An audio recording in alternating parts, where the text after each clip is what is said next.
your Storm Team 2 forecast first. Thank you guys for staying with us. I'm Storm Team 2 meteorologist David Dixon. It is a chilly night, and it's going to be that way even as we head back to school and work tomorrow morning. So looking ahead, it's a chilly start, but most of your Monday is going to be pretty much the exact same as what we saw all weekend, namely sunny, dry, and quite warm. But don't get too used to that warmth, as we're going to see a blast of cold air by the late week that I'll be taking a closer look at a little bit later on. But for now, we start your News 2 at 11. Now, Count on 2, live and local in the Lowcountry.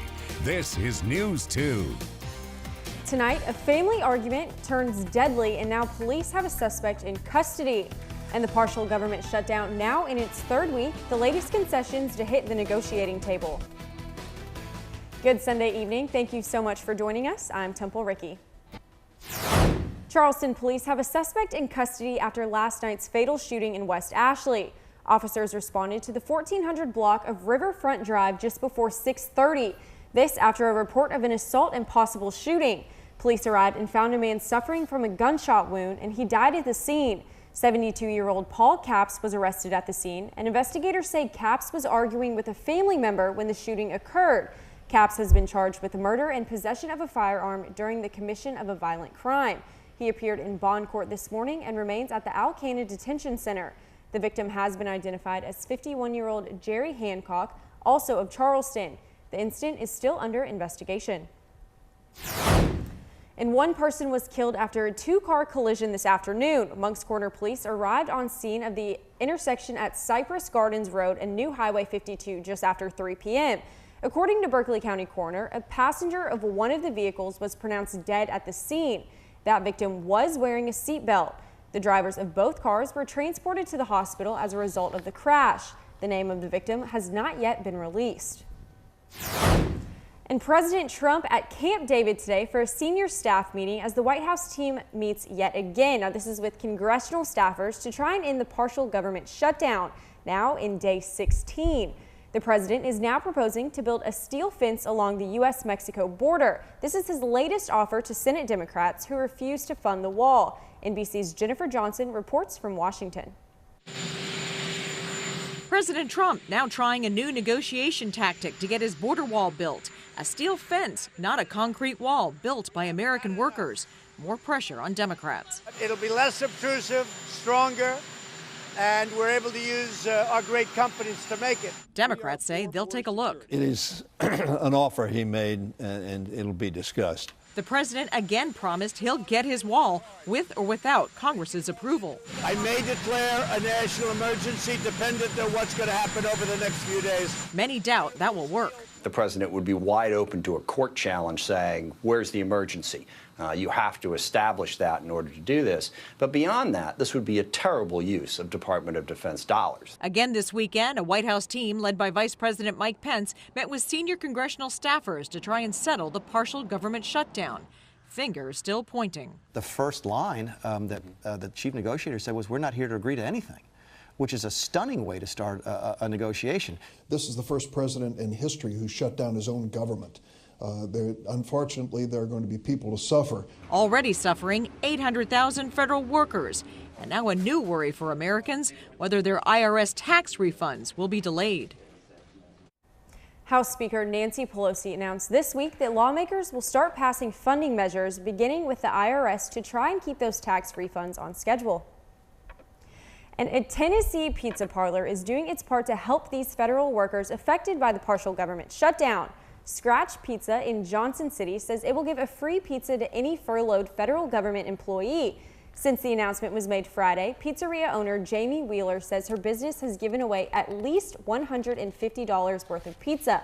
She says it's the least the restaurant can do to help those not getting paid. And now we're going to go ahead and check in with Storm Team 2's David Dixon for a look at this week's forecast. David? Well, I know a lot of you are getting ready to head back to school tomorrow, as many of you will. But let's talk a little bit about what we saw today, as it was absolutely beautiful. It was warm. I saw a lot of you out and about, including myself. 73 degrees for that high today. We're going to see another day in the 70s tomorrow, but we have to start off pretty chilly. Here's your tonight's lows. Look at that. seeing mid-40s all throughout the low country. Actually a little bit closer to 50 along the coast. By tomorrow afternoon, we're expecting temperatures back in the 70s, but the change that you'll likely notice is more clouds by the evening. You're going to be completely fine with that, as no major rain chance is going to arrive for Monday, so you can put away that rain gear. I want you to remember where it is, because that rain chance is going to return sooner than you might think. We'll be taking a look at that a little bit later on. Thank you, David. And News 2 reminder, starting tomorrow, the Children's Museum of the Low Country will be temporarily closed for about 2 months.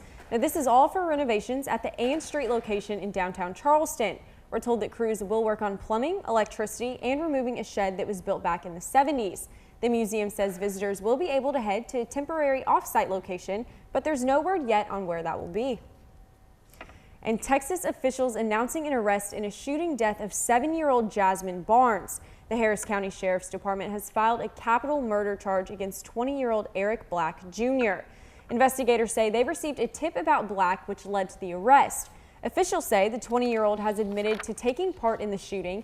However, investigators believe there are more suspects at large. They do not believe Jasmine's family was the intended target and that the shooting may have been a case of mistaken identity. Anyone with any information to help the ongoing investigation is asked to contact Harris County Sheriff's Office. And an unveiling and dedication after 29 years. The family of St. Stephen police officer killed in the line of duty in 1990, standing together at the monument for their late husband and father. Officer Joshua Milligan was killed when he was stabbed while arresting a man at a disturbance call. Officer Milligan had been on the job for only 10 months and left behind his wife, a daughter, and a son. Today's dedication coming after a group effort involving the St. Stephen Police Department and the community. 29 years ago, Joshua gave his life to St. Stephen Police Department. I'm so grateful that today is the day that we can finally come out and say his name will not be in vain. He died doing what he wanted to do. It was a sad situation because my daughter was 2.5 at the time, and I was 22 years old and became a widower, and she lost her father. After Officer Milligan's death, the police department retired his badge number, started an Officer of the Year program, and dedicated a summer camp in his memory. Next on News 2. Coming up, setting goals for the new year, and it's a time-honored tradition. Our everyday hero passes that tradition on to the important people in her life, namely her students. Well, for most of you, it's back to school and back to work. But if you're lucky enough to head out to the waters tomorrow, here's what you can expect. Pretty nice day, starting to get a little bit breezier by the afternoon, especially further off the coast, with seas getting up to 2 to 3 feet by the afternoon. But in the harbor and at Lake Moultrie, actually very light, only a foot at the highest. High tide coming up at 8:45 tomorrow morning, then heading back out with low tide around 3 p.m. tomorrow afternoon. You're watching News 2. The sunlight today adding to the Save the Light efforts in Charleston. The oysters were roasting, the food and drinks were nonstop, and the music kept them moving at the annual Save the Light Oyster Roast at Bowen's Island Restaurant. The fundraising event supplemented by a donation check of $175,000. This was presented by State Senator Sandy Senn. All of this on behalf of the state of South Carolina toward restoration of the Morris Island Lighthouse. And now we have with Save the Light Incorporated, which oversees the event and the restoration of the lighthouse. The lighthouse has been shut down since 1962 when the Sullivan's Island Light came online. Before that, this lighthouse was in effect since 1876. It guided all the ships in and out of Charleston Harbor, even after the jetties were built in the 1900s. So the lighthouse is very important to a lot of people who have roots here in Charleston. So it's important to us as a group because the lighthouse in 1962 was basically neglected from then until 1999.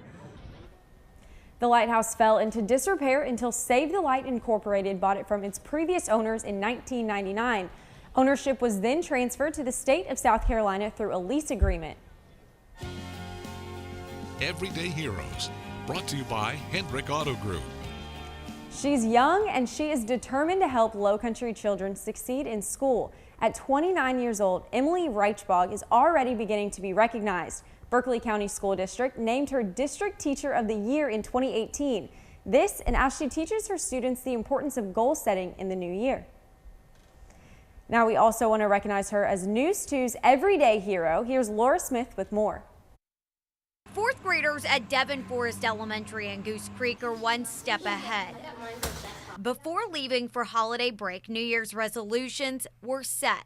What we did this school year for 2019, I had them write it on a sticky note and we put it in the hallway for everybody to see.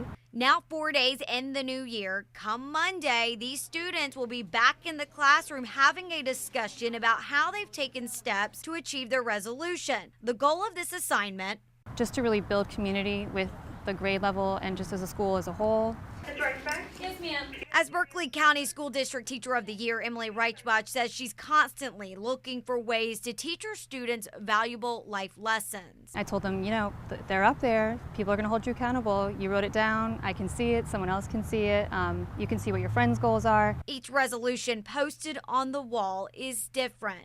I want to be a better friend. I want to help my little sister with her reading. In fact, many students say they want to give back in 2019. I want to help homeless people by cooking them food. And I was just like blown away. I was like, this is so great. Our discussions that we have in class really, you know, are getting to them. They're listening. They're thinking about, you know, a bigger picture and not just, you know, their personal goals. My goal is to get a lot of A's. Experts encourage parents to set goals with their children, adding it can help with self-esteem and confidence development. I kind of want to get better at art. And I was surprised at how many didn't know the word resolution. Yeah, I was like, it's a fancy word for goal. When goal setting with your child, one online resource suggests using the SMART method. And having that daily reminder each morning really, you know, sets your day forward, thinking about that goal and reminding yourself. So those sticky notes, they're not going anywhere. I'm Laura Smith, Count on 2. Next on News 2. I'll have a closer look as that weekend is winding down and starting a new work week with my full forecast coming up on News 2.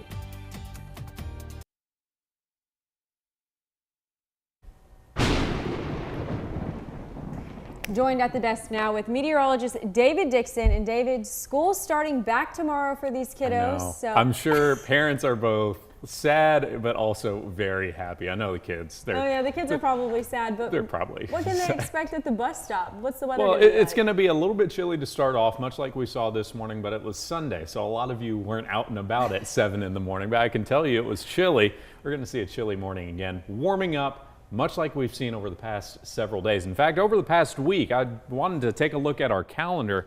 We put in a red box if temperatures were above normal, and then we put in that light blue box if it was below normal.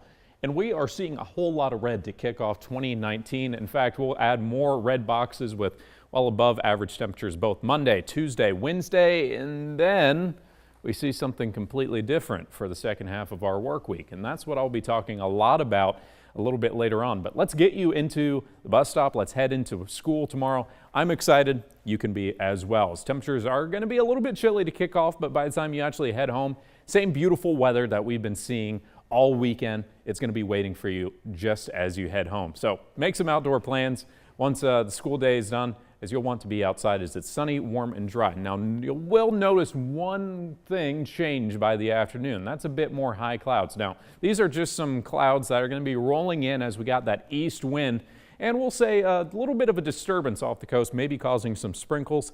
I don't really anticipate any of those sprinkles to make it inland.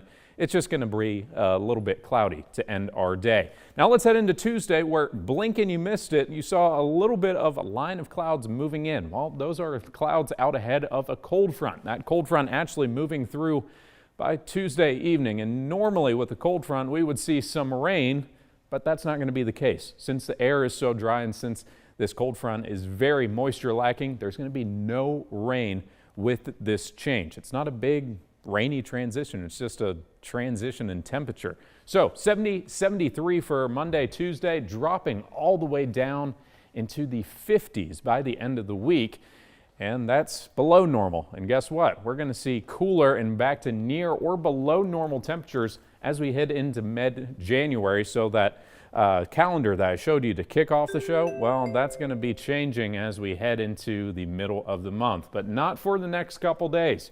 Look at that, Monday, Tuesday, even portions of Wednesday, going to be pretty warm, maybe a little bit breezy on Wednesday to make it feel a little bit chilly.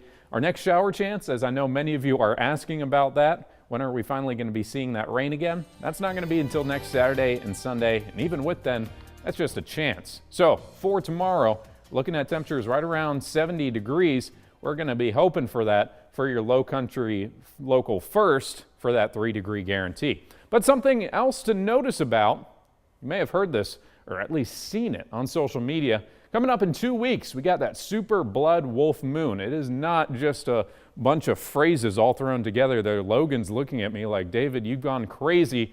Let's talk about it. Super moon. So it's happening with a full moon at its closest orbit. It's going to be slightly larger and brighter. Trust me, you're not really going to notice that. Wolf moon, it's the name used for January's full moon. And most importantly, we're going to see a total lunar eclipse. Yeah, another eclipse, a little bit different compared to the one we saw 2 years ago. It's actually going to be pretty cool. So set your calendar, set your clocks, alarms, what have you, around 11:41 in 2 weeks. Once we finish up News 2 on the 20th, head outside, take a look at that total lunar eclipse. The moon's going to be red before ending around 12:43. We'll keep you updated on News 2, but be sure to stay tuned as we're going to have a closer check on traffic, or rather sports, with Logan Weaver coming up soon. Next on News 2. Joined at the desk by Logan, and there's a lot of sports coming up you're going to tell us about. A whole heck of a lot of sports. You know how they say nothing good happens after midnight? Well, those people have never seen our show, because clearly there are a lot of things said that are out of context, so I bundled it all up into one bag of joy to present for you what it's usually like. Follow me. It's just my first and last name. I like to keep it simple. But if you want to follow a shopping cart also, it would probably be just as worthy, it sounds like. Call your granddad because somebody let the horses out. But that's why you wash your hands after dinner, kids. There you go. So it's just I'm glad the football came and made an appearance, because I was very confused the last time it showed up. I was going to say, they didn't like the use of props, but you know what? If you have something in your hands, usually something weird's going to happen, and something happens in that case. We put it to good use as well. It helps you know what to do with your hands, so instead of just moving it around, you have football. Did you throw it? Did you do anything? You just holding it? When I was by myself, it doesn't make sense. You know, I do one of those or two. But I got Brianne this time, so I can actually chuck it to her. There you go. Oh, perfect. I like that teamwork. It's always good.